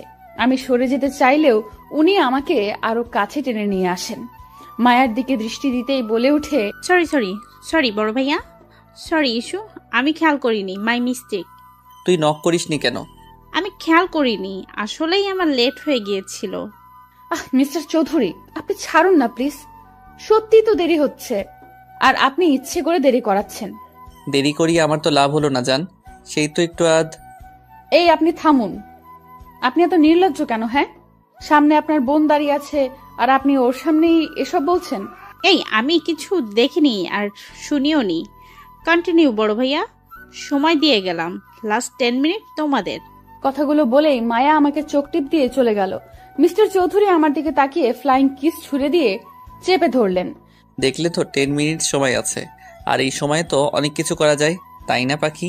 ভাই বোন দুটোই এক, লুচু টাইপ। আর কিছু বলার সুযোগ না দিয়ে উনি হ্যাচকা টানে আমাকে সামনে নিয়ে এলেন। আমার কোমর দুহাতে উঁচিয়ে ধরলেন। আমি জানি এখন এই মানুষটার মনে কি চলছে, তাই পায়ের পাতায় ভর দিয়ে ওনার কাঁধ খামচে ধরলাম। চোখ বন্ধ করে অপেক্ষা করছি মিস্টার চৌধুরীর স্পর্শ নেওয়ার জন্য। উনি ঘাড় কাত করে হেসে মিলিয়ে দিলেন দুই ওষ্ঠদ্বয়, এমন ভাবে চুষতে থাকলেন যেন কোনো সুধা পান করছেন। ঘড়ির কাঁটা জানান দিচ্ছে সময় পেরিয়ে যাচ্ছে, কিন্তু ওনার ছাড়ার নাম নেই। তাই আমি হাত পা ছোড়াছুড়ি করতেই আমাকে ছেড়ে দিলেন। আমার ঠোঁট মুছিয়ে দিয়ে বললেন, উফ পাখি, আই এম কন্ট্রোললেস। আমাকে তুমি কিন্তু ইচ্ছে করে এবার সিরিয়াস করছো। আপনি ইচ্ছে করে এভাবে বারবার আমাকে জ্বালাতন করছেন। আপনি আর আমাকে কিস করবেন না। ও তাই? আচ্ছা কিস করব না, কিন্তু হ্যাঁ রোম্যান্স তো করতেই পারবো, তাই না পাখি? আপনি কি যাবেন নাকি আমি চলে যাব? অসভ্য মার্কা কথাগুলো আপনি আর বলবেন না কিন্তু। আচ্ছা যান, চলুন এবার। আমার হাত ধরে নিচে নেমে গেলেন। আম্মু আব্বুর দিকে দোয়া নিয়ে বেরিয়ে গেলাম। আব্বু আম্মুর থেকে দোয়া নিয়ে বেরিয়ে গেলাম। আমি মায়া একসাথে যাব ভেবেছি, কিন্তু আজ বিয়ের প্রথম যাব, তাই উনি নিজেই ড্রপ করে দিবেন। ভার্সিটির সামনে গাড়ি দাঁড় করাতেই উনি কপালে চুমু দিয়ে চলে গেলেন। আমি আর মায়া ভার্সিটিতে প্রবেশ করতেই তুবা এসে হাজির হলো। গল্প করতে করতে ক্লাসরুমে যাওয়ার পথে খেয়াল করলাম অনেকেই অবাক চোখে আমার দিকে তাকিয়ে আছে। ভাবতে মনে পড়লো কাল মিস্টার চৌধুরীর আর আমার ঘুরতে যাওয়া, শাড়ি ঠিক করে দেওয়া, মেলায় হাত ধরে ঘোরার কিছু মুহূর্ত ভাইরাল হয়েছে। এই নিয়ে কিছুদিন কানাঘোষা বের হতেই উনি প্রেস মিডিয়া ডেকে সবাইকে আমার পরিচয় দেন। সবাই শুভেচ্ছা জানালেও মিস্টার চৌধুরীর প্রোফাইল ঘুরে দেখি মেয়েদের আত্মচিৎকার। মেয়েরা রীতিমতো সেই বলে কমেন্ট বক্স ভরিয়ে ফেলেছে। ওনার ভেরিফাইড পেজে আমাদের বিয়ের ছবি সহ কিছু কাপল পিক দিয়ে আমাদের বিয়ের খবর জানিয়েছেন। এই জন্যই সবাই আমার দিকে এভাবে তাকিয়ে আছে। অস্বস্তি নিয়ে কোনো মতে কথা শেষ করার পর বের হতে নিলে থার্ড ইয়ারের সেই মেয়েগুলো পথ আটকে দাঁড়ায়। বাহ বাহ, এই রূপ দিয়েই বুঝি বড়লোক ছেলেদেরকে ফাঁসাও? আগে তো ভোলাবালা সেজেছিলে, এখন হঠাৎ এত ঢং বেড়ে গেল। হ্যাঁ, নইলে ভাব, না হলে এর মতো মেয়েকে কিভাবে সব মেয়েদের ক্রাশ আইকন বিয়ে করবে? How funny. কথাগুলো বলা মাত্রই সবাই হেসে দিল। এবার মায়া আর তুবা ক্ষিপ্ত দৃষ্টিতে তাকিয়ে বলতে আরম্ভ করে, এই যে সমস্যা কি তোমার? মানুষের ভালো দেখতে পারো না তাই না? আমার ভাইয়া বিয়ে করেছে, তাতেই খুব চলছে তাই না? অন্যের খুঁত না ধরে নিজে ঠিক হও। সারাদিন মানুষের পিছনে লেগে থাকাই তো তোমাদের কাজ। নেক্সট টাইম থেকে ভেবেচিন্তে কথা বলবে। এই, তোমাদের পাওয়ার আছে বলেই কি যা ইচ্ছা করবে নাকি? মুখ আছে তাই কথা বলবো। আর কয়টা ছেলেকে ফাঁসিয়েছো এইভাবে? আমার প্রিয় মানুষটা আমাকে শিখিয়েছে যখন নিজের দোষ না থাকে, কেউ ইচ্ছে করে ছোট করতে চায়, তখন তাকে সুযোগ দেওয়া উচিত নয়। সে যেই হোক, তাকে তার জায়গাটা বুঝিয়ে দিতে হয়। তাই আমি বুকে হাত ভাঁজ করে বললাম, ও রিয়েলি? আচ্ছা, আমি ফাঁসিয়েছি, তবে এসো তোমাকেও কিছু টিপস শিখিয়ে দেই। আমার কথায় মায়া আর তুবা মুখ টিপে হাসলেও মেয়েগুলো রাগী চোখে তাকিয়ে আছে। আমি মুখ ভেঙচি দিয়ে চলে এলাম। কিছুটা শান্তি অনুভব করছি। সত্যি তো, আমি কেন অন্যের তেতো কথায় কান্না করব? কেন কষ্ট পাবো? মনে মনে মিস্টার চৌধুরীকে ধন্যবাদ দিতেই ফোনে কল এলো। স্ক্রিনে তাকাতেই দেখি প্রিয় মানুষটার নাম্বার জলজল করছে। সময় ব্যয় না করে রিসিভ করার সাথে সাথেই উনি বলে উঠলেন, ভালোবাসি বউ, জীবনের সবটা জুড়ে শুধু আপনার বসবাস। আর ঠিক এইভাবেই কিছু মানুষকে অ্যাভয়েড করে চলতে হয়। আপনি কিভাবে জানলেন? আর হঠাৎ করে এমন কথাই বা কেন বলছেন? আপনি কি আমার আশেপাশেই আছেন চৌধুরী সাহেব? আশেপাশে বলছো? তুমি তো আমার প্রতিটা নিঃশ্বাস জুড়ে আছো। মিস ইউ পাখি। আমিও মিস করছি আপনাকে চৌধুরী সাহেব। উনি মুচকি হেসে ফোনটা বুকে জড়িয়ে নিলেন। আপনার প্রতিটা নিঃশ্বাস আমার কানে প্রতিফলিত হচ্ছে। শুনেছি ভালোবাসার মানুষ নাকি কাছে এলে রংহীন জিনিসগুলো সুন্দর লাগে। আমার ব্যাপারে কি তা হচ্ছে নাকি? চোখ বন্ধ করতেই মিস্টার চৌধুরীর চেহারা ভেসে উঠল। আজকে প্রত্যেকটা মানুষের মনে অস্থিরতা আর চিন্তা কাজ করবে, কারণ মিস্টার চৌধুরীর ভোটের রেজাল্ট আজ দিবে। পার্টি ক্লাবে মানুষটা শান্ত হয়ে বসে আছে। তার মধ্যেও কম চিন্তা কাজ করছে না।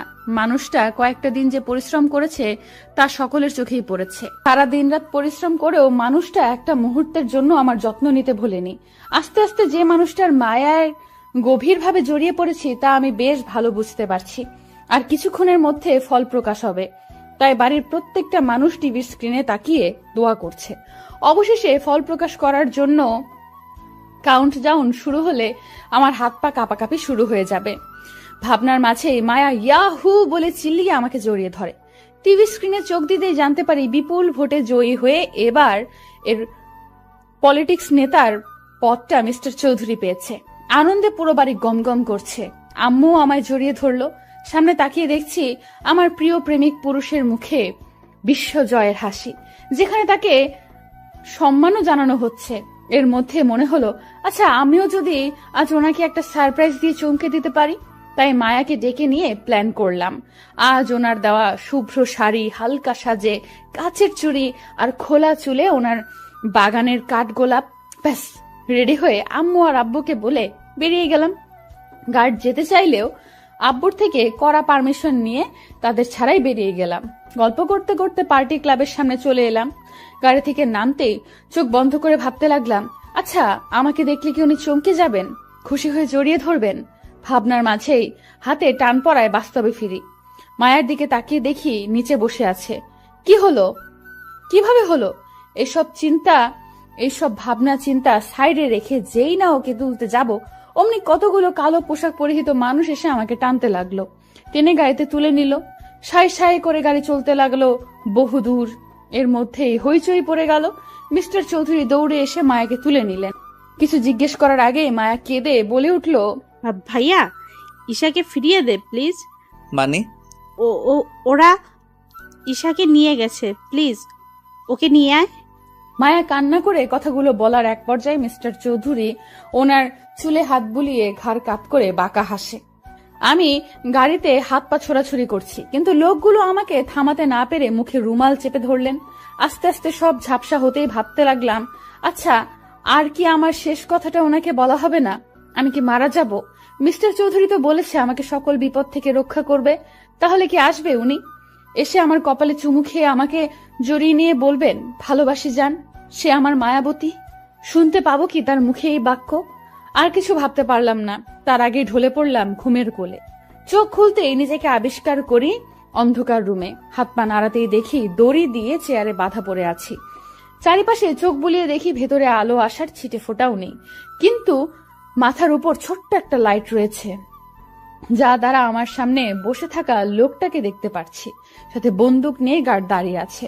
আমি এদিক সেদিক তাকাতেই সামনে বসা লোকটা বন্দুক ঘুরাতে ঘুরাতে বললেন, বাহ, পাখি জ্ঞান ফিরেছে। খবরদার এই নামে আপনি ডাকবেন না। কি ক্ষতি করেছি আমি? আমাকে কেন এখানে নিয়ে এসেছেন? ছাড়ুন বলছি। বাহ আরাফ, এই বউ তো দেখি তার মতো তেজ আছে মেয়ের। I like it baby. সাবধান করছি, আপনি ফের এই নামে ডাকলে জিপ টেনে ছিঁড়ে ফেলবো। Oh really? একটু পর বস এলেই বুঝবে কে কাকে কি করে। এদের কথায় এতটুকু বুঝতে পেরেছি এর লিডার অন্য কেউ, কিন্তু আমাকে এখানে তুলে আনার আসল উদ্দেশ্য কি হতে পারে?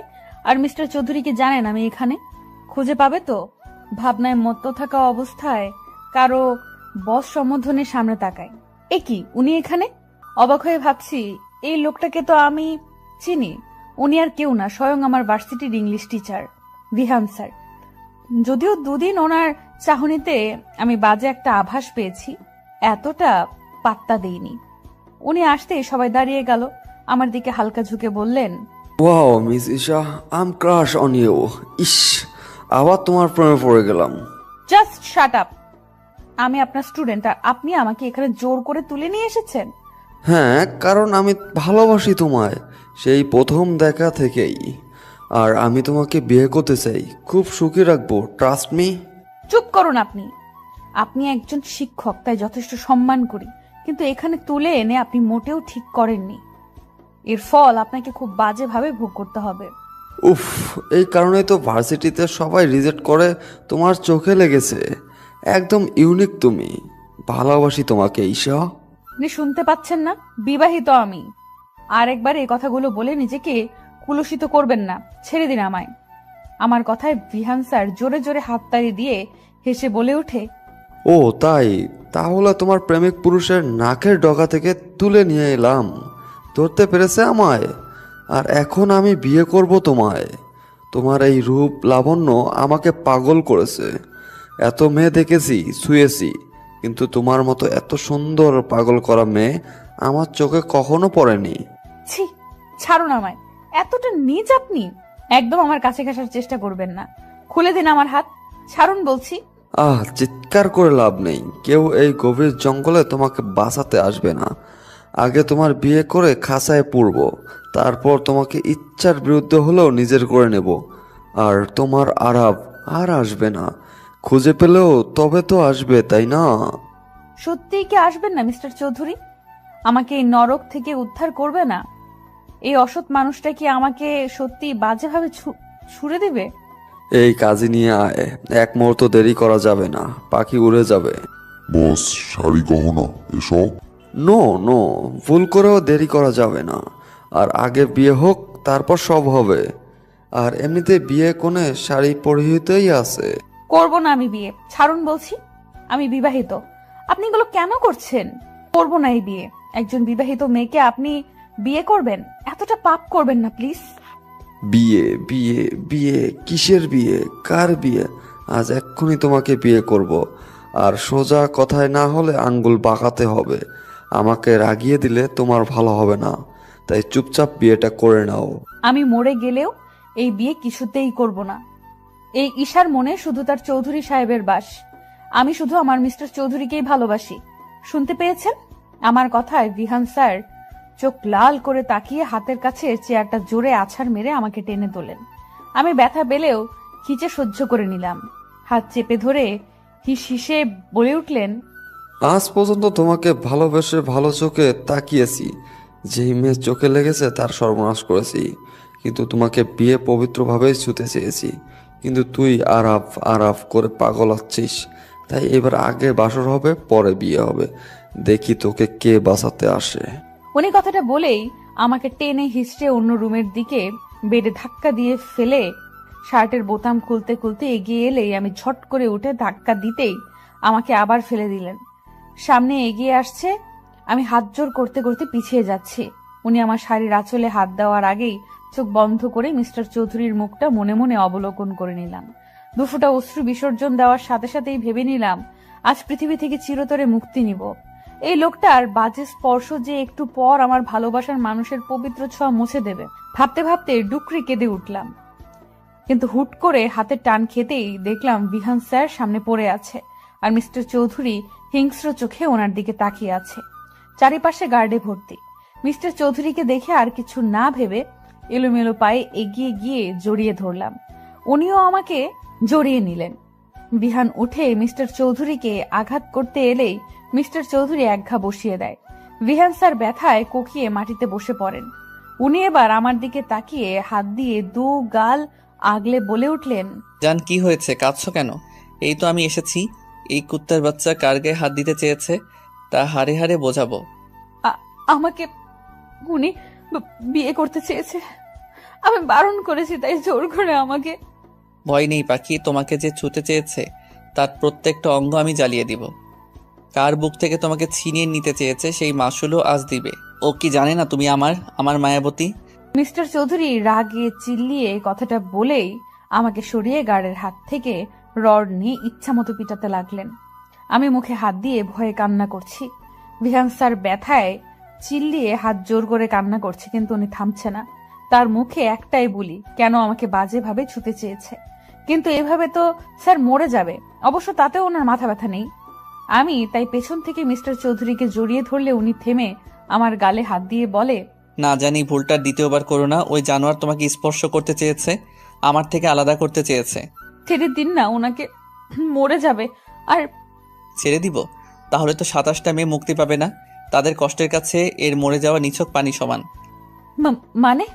আজ শুধু তোমাকেই না, এই জানোয়ার ভার্সিটির আরও নিরীহ মেয়েকে তুলে নিয়ে রেপ করেছে। আর শুধু তাই না, ও ভিডিও করে ব্ল্যাকমেইল করেছে। কতগুলো নিষ্পাপ প্রাণ শেষ হয়েছে তার ধারণা নেই জান। এসব সহ্য না করতে পেরে অকালেই আত্মহত্যা করেছে তোমার মতো পবিত্র ফুলগুলো। আর আজ সব সীমানা অতিক্রম করেছে তোমাকে ছোঁয়ার চেষ্টা করে। উনি এতক্ষণ রেগে কথাগুলো বললেও শেষ কথাটা ঘাড় কাত করে বললেন। এবার আর কিছু না বলে উনি আমাকে হ্যাচকা টানে নিজের দিকে ঘুরে জড়িয়ে ধরলেন। কিছু বুঝে ওঠার আগেই গুলির শব্দে নিস্তব্ধ হয়ে যায় চারিপাশ। 3টে শব্দ আমাকে ঘিরে ধরেছে। ঘুরে তাকানোর আগেই আরেকটু চেপে ধরে কানের কাছে মুখ নিয়ে বললেন, নো, এভাবেই থাকো। তুই সহ্য করতে পারবে না, রক্তে তোমার ফোবিয়া আছে। কথা শেষেই সাহেল ভাইয়ার দিকে তাকিয়ে কড়া গলায় বললেন, এই কিটটাকে জঙ্গলের গভীরে রেখে এসো, যেখানে পশুরা এই পশুকে ছিঁড়ে খাবে। কথা শেষ করে উনি আমাকে কোলে তুলে নিলেন। আমিও দুর্বল থাকার কারণে গলা জড়িয়ে ধরলাম। গাড়িতে নিয়ে বসিয়ে দিলেন। দুম করে গাড়িতে ঢুকে দরজা লাগিয়ে দিলেন। আমি কিছু বলার আগেই বড় বড় শ্বাস হাত উঁচিয়ে থামিয়ে দিলেন। রাগে চোখে তাকিয়ে বললেন, কার পারমিশন নিয়ে তুমি বের হয়েছিলে? আজ যদি আমি ঠিক সময় না আসতাম কি হতো ধারণা আছে তোমার? Speak up damn it. ওনার চিৎকারে ভয় পেলেও ওনাকে শান্ত করার জন্য ধরতে গেলে হাত সরিয়ে দেয়। আমি আবার ছুতে গেলে একই কাজ করে। তার মিনমিনিয়ে গলায় বললাম, আর হবে না, আর অবাধ্য হব না আপনার কথায়। প্লিজ আমাকে।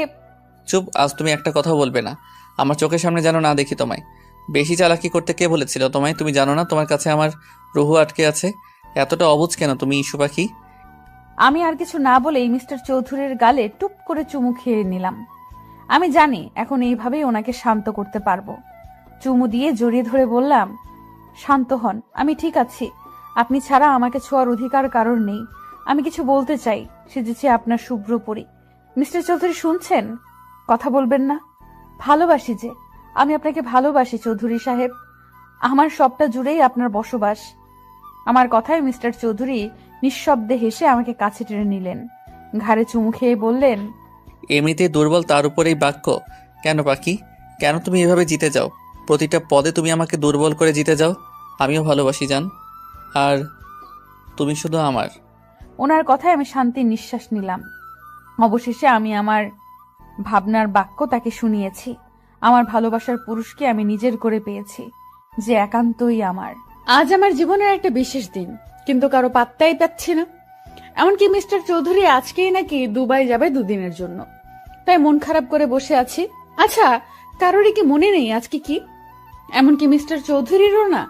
বেডে বসে ভেবেই চলেছি কি করব। মিস্টার চৌধুরী দিব্যি আমার সামনে ব্যাগ প্যাকিং এ মত্ত। আমি মুখে আঙুল দেওয়ার আগেই বলে ওঠে, এই মেয়ে, সেদিন না মুখে আঙ্গুল দেওয়ার জন্য পানিশমেন্ট দিলাম, আজ আবার মুখে হাত দিচ্ছ? হ্যাঁ, ওটা আপনার পানিশমেন্ট ছিল। সিরিয়াসলি? আপনি সারা রাত আমাকে জ্বালিয়ে মেরেছেন, ছি। আর এসব আপনার পানিশমেন্টের ধরন? জান, লুক, আমি যে তোমাকে টোকাও দিব না এটা আমি খুব ভালো জানি। তাই রোমান্টিক পানিশমেন্ট দেই, তাও সেই জোর করে কাছে টেনে নিতে হয় তোমাকে। আর রাতে জ্বালায় তোমার কষ্ট হয় বুঝি। আমি তাই রাতের সাথে আজ থেকেও দিনে রোমান্স করব। কাম পাখি, শুরু করি। ঠোঁট কাটার লোক, চুপ থাকুন। আমি এখন আপনার কাছে যাই আর আপনি আমাকে। আমি তোমাকে? বলো জান, তোমার মুখে শুনতে চাই। Speak up. কিছু না। দরজার সাইডে গিয়ে কোনো মতে কথাটা বলে মুখ ভেঙচি দিয়ে দৌড়তে। নির্ঘাত আমাকে পেলে এখন আবার লজ্জায় ফেলবে, কিন্তু যাওয়ার আগে মিস্টার চৌধুরীর হাসির আওয়াজ আমার কর্ণকহর হয়। আমিও মুচকি হেসে আপুর রুমে যাই, কিন্তু যেতেই শুনতে পাই, সায়ান, আমি আর খাবো না, আমার ভমিটিং হচ্ছে। তুমি আমাকে প্রমিস করেছো জোর করবে না। শামু বেবি প্লিজ খেয়ে নাও, দেখো না, না খেলে তো বাবু কষ্ট পাবে। আচ্ছা তুমি কি খাচ্ছ বলো? আবার তুমি আমাকে টর্চার করছো। আমি এবার আম্মুকে বলে দিব। আচ্ছা আর খেতে হবে না, জাস্ট ওয়ান বাইট। আমি এখন মাত্র 1.5 মাসের প্রেগনেন্ট, আর তুমি এতেই এমন করছো। আর যদি 9 মাস হয় তখন কি করবে? কি করব, আদর করে দেব, তখন যত্ন আরো বেশি করব। আমার একটা মাত্র বউ বলে কথা। সায়ান ভাইয়া কথাটা বলেই আপুকে জড়িয়ে ধরে। দরজার আড়ালে দাঁড়িয়ে ওদের দুষ্টু মিষ্টি ভালোবাসা দেখে হেসে দিলাম। না, ওদের আর বিরক্ত করে কাজ নেই, তাই মায়ার ঘরে রওনা দিলাম। মাঝে পথে ভাবছি আনন্দে কি সুন্দর 2টি মাস পার হয়ে গিয়েছে বিয়ের। হ্যাঁ, 2টি মাস পেরিয়েছে আমাদের বিয়ের। আপু এখন 1.5 মাসের প্রেগনেন্ট। এ নিয়ে বাড়িতে খুশির সীমানা নেই, কিন্তু কারোর ভালোবাসা এতটুকু কমেনি আমার জন্য, উল্টো বেড়েছে। মা বাবা ভাই বোন সবার ভালোবাসা আমাকে মুড়িয়ে রেখেছে। আর সাথে তো আমার চৌধুরী সাহেব আছেন। যখন তখন মাথায় ফুল গুজে দেওয়া, চুড়ি পরিয়ে ভালোবাসি বলা, হুটহাট রাতে ঘুমের মাঝে কোলে নিয়ে ছাদে চন্দ্রবিলাস করা, ছোটখাটো সারপ্রাইজ, কিছুর কমতি নেই আমার জীবনে। আমি সত্যিই খুশি। এই 2 মাসে এনা আপুর সাথে আমার সম্পর্ক অনেকটাই গভীর হয়েছে। আজকাল এনা আপু আমাদের সাথে জমিয়ে আড্ডা দেয়। প্ল্যান মাফিক আপুর একটা বেবি শাওয়ার করবে। সেদিন আবির ভাইয়া আর মায়ার এঙ্গেজমেন্ট করা হবে, কিন্তু কোনো একটা কারণে সেটা আপাতত স্থগিত আছে। তুবা আর তুহিন ভাইয়ার মধ্যে আপাতত যুদ্ধ চলছে জেলাসি নিয়ে। ভাবতে ভাবতেই মায়ার ঘরে এসে গেলাম, কিন্তু সেখানে দেখি এনা আপু আছে, কিছু নিয়ে প্ল্যানিং করছে মনে হচ্ছে। তাই গিয়ে বসতেই চুপ হয়ে গেল। কি হয়েছে রে মায়ু, তুই চুপ হলি কেন? এনা আপু তোমরা কি প্ল্যানিং করছিলে? আমি কিছু না। তুই এখানে কেন? ভাইয়া না আজ চলে যাবে? বিকেলে তো তুই ভাইয়াকে সময় দিতে পারিস। হ্যাঁ ঈশা, যাও, আরফকে সময় দাও। আমরা তো আছি, তুমি যাও, পরে এসো। কি হলো, এমন বিহেভ করছে কেন ওরা? আর কিছু না ভেবে উঠে গেলেই মেয়েড আসে। ম্যাম, আপনাকে বড় স্যার ডাকছে। যাও যাও, দেখেছো তোমার প্রেমিক ডাকছে, যাও। ধ্যাৎ, কি বলো? লজ্জা পেয়ে রুমে চলে এলাম। রুমে ঢুকতেই মিস্টার চৌধুরী দেওয়ালের সাথে চেপে ধরে থুতনিতে গভীর চুম্বন দিয়ে দিলেন। দূরে সরে ঘড়ির দিকে তাকিয়ে বললেন, জান কাম ফার্স্ট, লাঞ্চ করতে হবে, বিকেলে বের হব আমি। আপনি চলে যাবেন? সত্যি কি 2 দিন পর আসবেন? জান, খুব ইম্পর্টেন্ট না হলে তোমাকে ছেড়ে যেতাম না আমি। মিস করবে বুঝি? সাবধানে থাকবেন প্লিজ। মন খারাপ করে না জান, আমি চলে আসবো খুব আর্লি, সো ডোন্ট প্যানিক। মন খারাপ হলেও মিস্টার চৌধুরীর সামনে মিথ্যে হাসি ঝুলিয়ে লাঞ্চ করে নিলাম। সত্যি বলতে ওনাকে খুব মিস করব। ওনার কথায় কথায় জড়িয়ে ধরা, চুমু খাওয়াকে খুব মিস করব। 2 দিন আমার কাছে যে 2 যুগের সমান যাবে তা আমি বেশ ভালোই বুঝতে পারছি। লাঞ্চ শেষে সময় পেরিয়ে গেলে মিস্টার চৌধুরী সবার থেকে বিদায় নিয়ে চলে যায়। আমাকে এই সেই বুঝিয়ে যায়, কিন্তু মন যে মানে না। তাই রুমে ঢুকে খালি রুমে চোখ বুলিয়ে ডুকরে কেঁদে উঠি। নিচে বসে পড়ি। বেডশিট আঁকড়ে কান্না করার এক পর্যায়ে হিচকি উঠে যায়। ঘাড়ে কারো স্পর্শ পেয়ে তাকিয়ে দেখি মিস্টার চৌধুরী। ওনাকে পেয়ে এক মুহূর্ত দেরি না করে জড়িয়ে ধরি। কাঁদতে কাঁদতে বলি, আপনি এসেছেন? খুশ জান, কি করছো? এভাবে কান্না করছো কেন? আমি চলে আসবো 2 দিন পর, আর তারপর তোমার জন্য বিশাল সারপ্রাইজ আছে। আমার সারপ্রাইজ লাগবে না, আপনি ঠিকঠাক ফিরে আসুন। এই তো আমি কাঁদছি না, দেখুন। তোমাকে আদর করতে ভুলে গিয়েছি জান, তাই তো আবার ফিরে এলাম।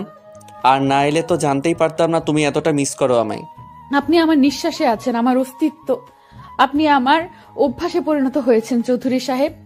কথাগুলো বলেই নিবিড়ভাবে জড়িয়ে ধরলাম। আমাকে উঁচু করে চুম্বন করলেন ওষ্ঠদয়।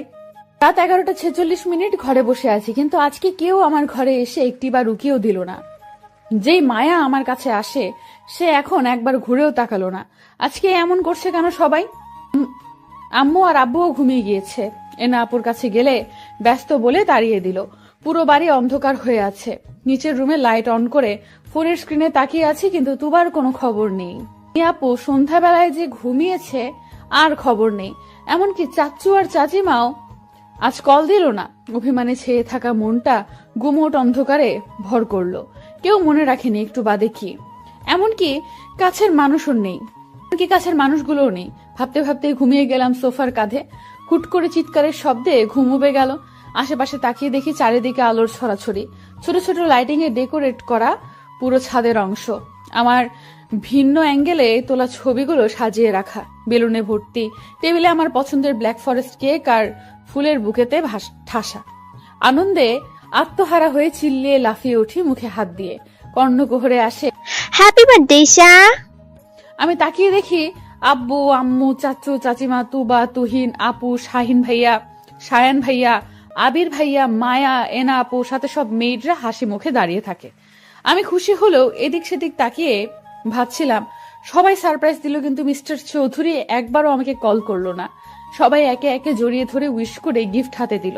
হুট করে লাইট অফ হয়ে যায় ছাদের। সবাই চেয়ার আপ করতে শুরু করে। উৎসুক চোখে তাকিয়ে আছি। অন্ধকারের এক সাইডে লাইট অন হলে তাকাতে মুখে হাসি ফুটে ওঠে। Happy birthday my queen, many many happy returns of the day পাখি। তোমার দুঃখগুলো মুছে যাক, খুশির আবির্ভাব হোক।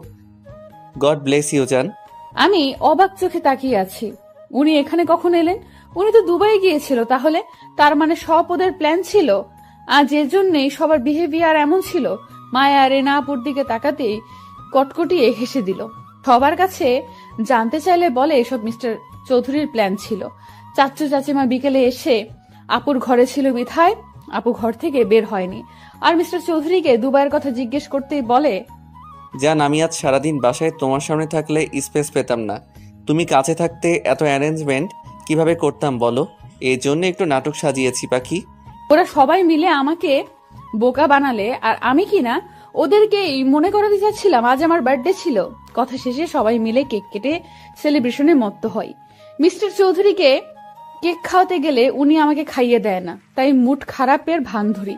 একে একে সবাই ছাদ থেকে চলে গেলে আমার হাত ধরে মিস্টার চৌধুরী কেকের সামনে নিয়ে আসে।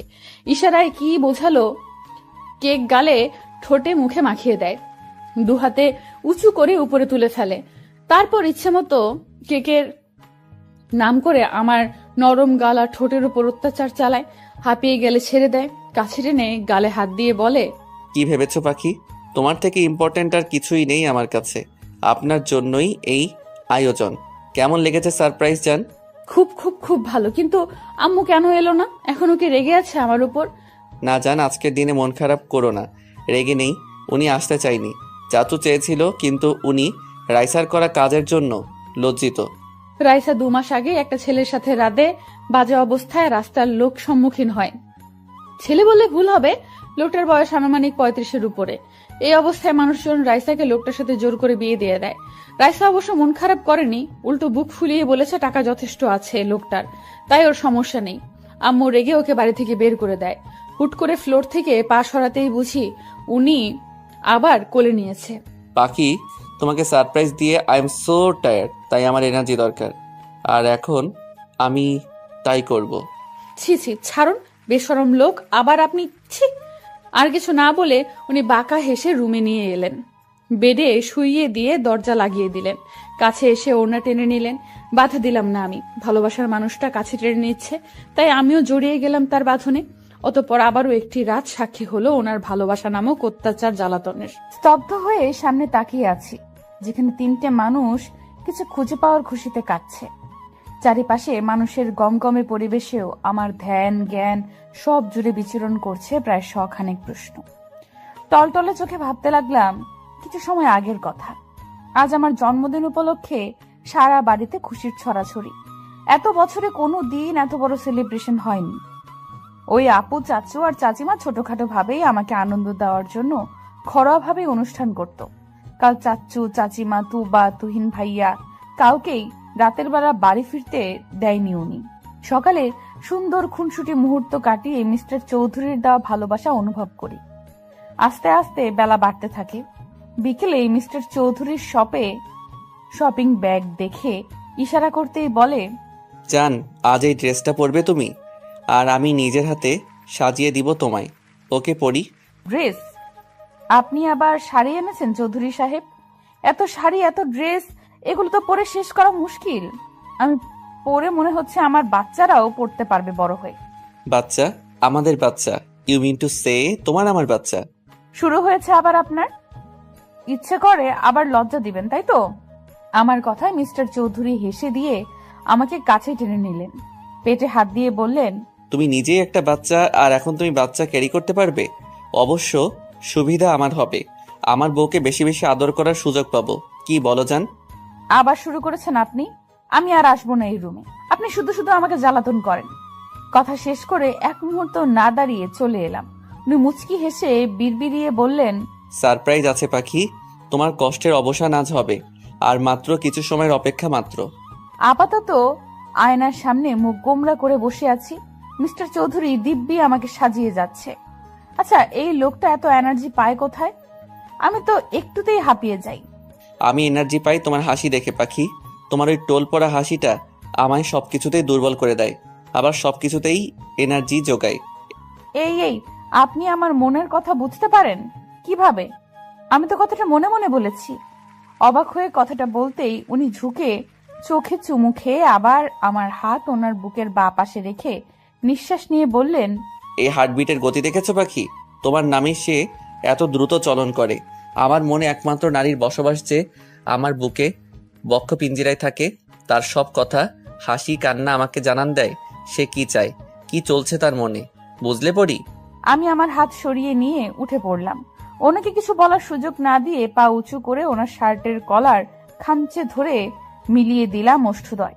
মিস্টার চৌধুরী দু হাতে আমাকে আরেকটু উঁচু করে নিলেন। প্রায় মিনিট খানেক পরে ছেড়ে দিয়ে দুজনে হাঁপাতে লাগলাম। ওনার বুকে মাথা রেখে চোখ বুজে বলতে আরম্ভ করলাম, আপনি আমার সুখ, আমার বিশ্বাস, আস্থা, আমার জীবনের শ্রেষ্ঠ পাওয়া। ভালোবাসি, আমি খুব ভালোবাসি চৌধুরী সাহেব। বউ, এভাবে বলো না। আমি কিন্তু আদর করা শুরু করলে আজ আর কোনো পার্টি হবে না। সো মিসেস চৌধুরী, আপনি কি তাই চাচ্ছেন? চুপ করুন। আপনি কি সারাদিন এসবের জন্য প্রিপেয়ার্ড থাকেন? সারাদিন মুখে খালি অসভ্য কথা। আমার কথায় মিস্টার চৌধুরী কানে হাত দিলেন, আয়নার সামনে বসিয়ে আবার মেকআপে মন দিলেন। Black floor touch gown, black diamond ornaments, চুলগুলো পাফ সাইড করে ছেড়ে দিয়েছেন। সব শেষে ব্ল্যাক রোজ গুজে দিলেন। আয়নায় তাকিয়ে মিষ্টি হাসি উপহার দিতেই উনি বুকে হাত দিয়ে বললেন, উফ মাই ব্ল্যাক কুইন, এত প্রেমে কেন ফেলছো তুমি? এত বারবি ডল কেন লাগছে পাখি? Love you so much my জান। হয়েছে, এবার আপনি কি যাবেন আর রেডি হবেন না? প্লিজ চৌধুরী সাহেব, চলুন না। Okay dear. মিস্টার চৌধুরী আমার সাথে ম্যাচিং করে ব্ল্যাক স্যুট পরেছে, রোলেক্স ওয়াচ, কপালে ছড়িয়ে পড়া চুলগুলো হালকা চাপদারিতে লোকটাকে সুপুরুষ লাগছে। আমি ওনার কাছে গিয়ে হালকা হেসে বললাম, মাশাআল্লাহ, আপনাকে খুব সুন্দর লাগছে চৌধুরী সাহেব। তোমার কাছে আমি যে কিছুই না জান, তুমি আমার রানী, আমার পরী। এই আরাফকে যে তোমার চোখে লেগেছে এই অনেক, না হলে আমার যে কি হতো। আবার আমার কথায় লোকটা হেসে দিয়ে আমার হাত জড়িয়ে নিয়ে নিচে নিয়ে এলেন। নিচে নামতেই চোখে পড়লো সবাইকে। সবাই একদম সেজে গুজে হাসি মুখে তাকিয়ে আছে। পুরো বাড়িতে আলোর সজ্জার রমরমা সাজ। বাড়ি ভর্তি মানুষ গিজগিজ করছে। নিচে নামতেই সবাই প্রশংসা করলেন ওনার চয়েস আর আমাকে সাজিয়ে তোলার প্রতিভায়। মিস্টার চৌধুরী প্রেস মিডিয়ার সামনে আবারও আমাকে পরিচয় করিয়ে দিলেন। কেক কাটার সময় হতেই দেখলাম আম্মু, রাইসা আর একটা বয়স্ক লোক আমার সামনে এসেছে।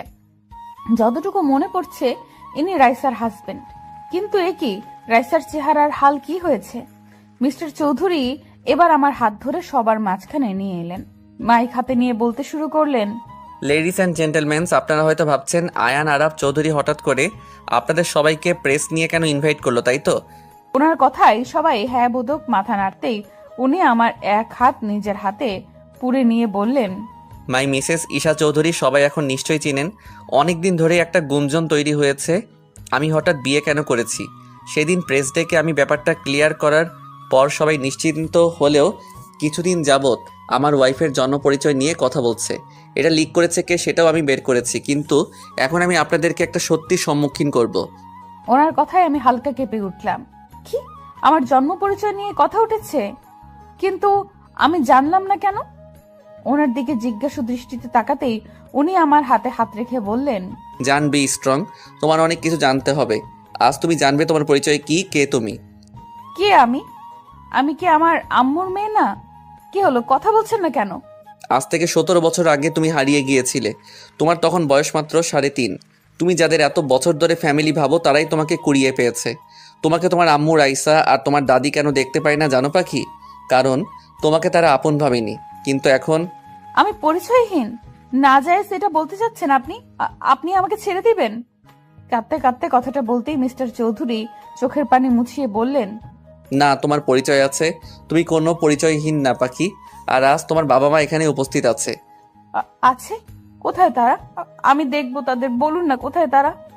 এই তো আমরা, আমার পরিমা, এই যে আমি তোর মা বাবা। আমি শব্দ অনুসরণ করে তাকাতেই অবাক হয়ে যাই। আন্টি, আঙ্কেল, ফারাজ ভাইয়া। আন্টি না রে, মা, আমি যে তোর মা।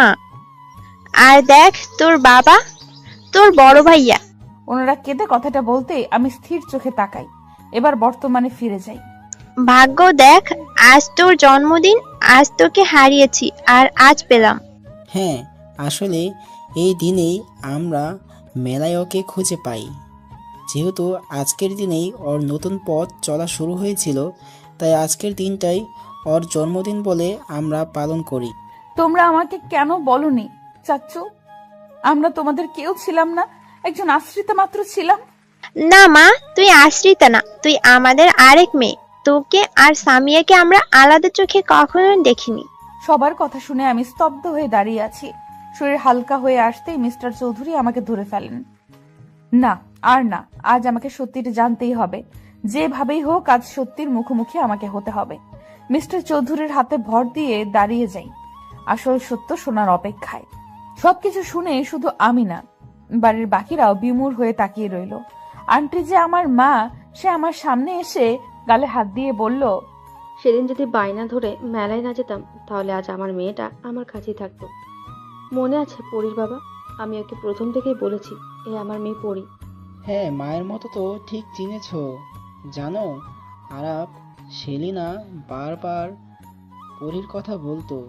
আমার মিষ্টি পড়ি, ভাই তোকে কতটা ভালোবাসি জানিস? তোর মনে আছে আমি তোর জন্য চকলেট না এনে দিলে মুখ ফুলিয়ে থাকতি? তোর পুতুলগুলো আমাকে ছাড়া কাউকে দিতি না। আমি কিন্তু আজও তোর পুতুল কাউকে ছুতে দেই না। নিজের হাতে তোর রুম সাজিয়ে রেখেছি। আমার বিশ্বাস ছিল আমার পরি আসবে। সবার চোখে পানি। মিস্টার চৌধুরী আমার এক হাত জড়িয়ে এবার প্রেসের সামনে গিয়ে আবার বলল, আই হোপ সবাই আমার ওয়াইফের পরিচয় পেয়েছেন। সে কোনো পরিচয়হীন মেয়ে না, যথেষ্ট সম্ভ্রান্ত পরিবারের মেয়ে। আর আজকে যদি সে নিজের পরিচয় নাও পেত তাহলে তার জন্য বরাদ্দকৃত ভালোবাসা এতটুকু কমতো না। আমার ইস্যু পাখি যেমন, আমি তেমনি তাকে ভালোবাসি। ওনার কথায় রীতিমতো সবাই অবাক হলেও আমি অবাক হলাম না। জানি এই মানুষটাই আমার ভরসার স্থান, আমার আস্থা, আমার ভালোবাসা। এবার আমি আম্মুর দিকে তাকাতেই দেখলাম তার চোখের পানি গড়িয়ে পড়ছে। আজ প্রথম আমি এই কঠোর মানুষটাকে কাঁদতে দেখছি। আম্মুর সামনে গিয়ে দাঁড়াতেই আম্মু আমাকে জড়িয়ে হাউমাউ করে কেঁদে ওঠে। আমাকে তুই ক্ষমা করে দে মা। আমি যে তোর প্রতি এত অন্যায় করেছি তার কোনো ক্ষমা হয় না জানি। যেই মেয়ের জন্য আমি তোকে অবহেলা করলাম সেই মেয়ে আমার মুখ পুড়িয়েছে, কিন্তু তুই এত ভালোবাসার পরেও তোকে কাছে টেনে নিইনি। আমাকে ক্ষমা করে দে মা। আম্মু কান্না করে কথাগুলো বলতেই আমি চোখের পানি মুছিয়ে দিয়ে বললাম, কি বলছো আম্মু? তুমি আমার আম্মু ছিলে আর থাকবেও। হ্যাঁ, এখন আমি আমার আসল বাবা মাকে পেয়েছি, কিন্তু তাই বলে কি আমার এই আম্মুকে ভুলে যাব নাকি? তুমি কেঁদো না আম্মু। আমার কথায় আম্মু মুচকি হেসে জড়িয়ে ধরলো। দাঁড়িয়ে আমার আসল মা আর শাশুড়ি আম্মুর সামনে গিয়ে তিনজনের হাত আমার হাতে নিয়ে বললাম, চৌধুরী সাহেব, দেখেছেন আমার 3টে আম্মু? তোমরা দেখেছো, আজ থেকে আমার ভালোবাসা 3 গুণ বেড়ে গেল। হ্যাঁ পাখি, এবার আমাকে মনে রাখলেই হয় তোমার। আপনি আবার? আমার কথায় সবাই হেসে দিল। রাব্বু সবাইকে কেক কাটিং এর জন্য অ্যানাউন্স করে। একে একে সবাই এলে আমিও কেক কাটতে যাই, কিন্তু রাইসাকে এক কোনায় দেখে ওর সামনে দাঁড়াই। আমাকে দেখে রাইসা নিচু তাকালে ওর হাত ধরে কেকের কাছে নিয়ে আসি। এখানে তুই ওখানে কি করছিস? চল একসাথে কেক কাটি। খেয়াল করলাম রাইসার চোখে অশ্রুকণা ভিড় করেছে, তাই ওর এক হাত জড়িয়ে মিস্টার চৌধুরীর দিকে ইশারা করতেই উনি হ্যাঁ বোধক মাথা নাড়ে। ওনাকেও টেনে এনে কেক কাটি। আজকের দিনটা আমার জীবনের শ্রেষ্ঠ দিন। সব ভালোবাসারা আমাকে ডেকে নিচ্ছে তাদের কাছে। কি নেই আমার কাছে? তিনটে মা আছে, বাবা আছে, পুরো পরিবার আছে। সবচেয়ে গুরুত্বপূর্ণ যা আছে সে হচ্ছে আমার স্বামী, আমার ভালোবাসার মানুষ। কেক কেটে সর্বপ্রথম আমি মিস্টার চৌধুরীর মুখে ধরি। উনি আম্মু আব্বুকে দেখিয়ে দিলে আমি হেসে বলি, আপনার মতো স্বামী প্রতিটা মেয়ে ডিজার্ভ করে, যে তার স্ত্রীকে সীমাহীন ভালোবেসে মুড়িয়ে রাখে। আপনি আমার অতীত বর্তমান না জেনে বুকে ঠাঁই দিয়েছেন, কখনো এক ফোঁটা অশ্রু বের হতে দেননি। আপনি আপনার কথা রেখেছেন মিস্টার চৌধুরী। আজকে আপনার জন্যই এই আমি সব পেয়েছি। তুমি আমার এক আকাশ সমান অধিকার, আমার অতল সমুদ্রের ভালোবাসা। তাকে খুশি করা তো আমার দায়িত্ব। আজকের পর তুমি সবসময় এইভাবেই লিড করবে জান। উনি মুচকি হেসে কথাটা বলে উঠতেই করতালের আওয়াজে পুরো চৌধুরী বাড়ি ধ্বনি তুলল। উনি হুট করে হাঁটু গেড়ে বসে পড়লেন।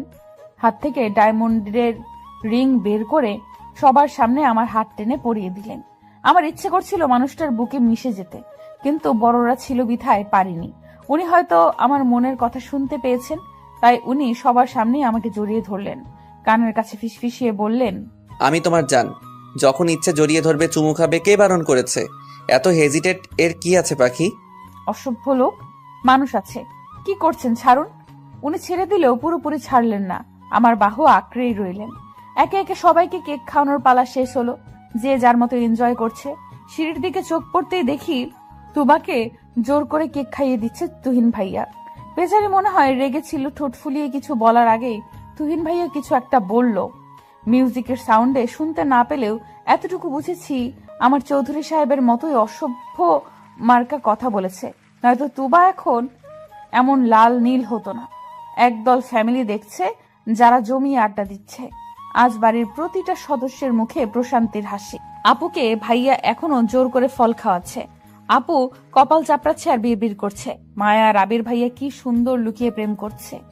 অবশ্যই সামনেই ওদের এঙ্গেজমেন্ট, তবুও ওদের মতে বিয়ের আগে প্রেম করার মজাই আলাদা। সবাইকে পরখ করার চোখ যায় চৌধুরীর দিকে। উনি চোখ ছোট ছোট করে বুকে হাত গুজে বললেন, শেষ দেখা হয়েছে নাকি আরো বাকি আছে? সবার দিকে নজর খালি আমি ছাড়া।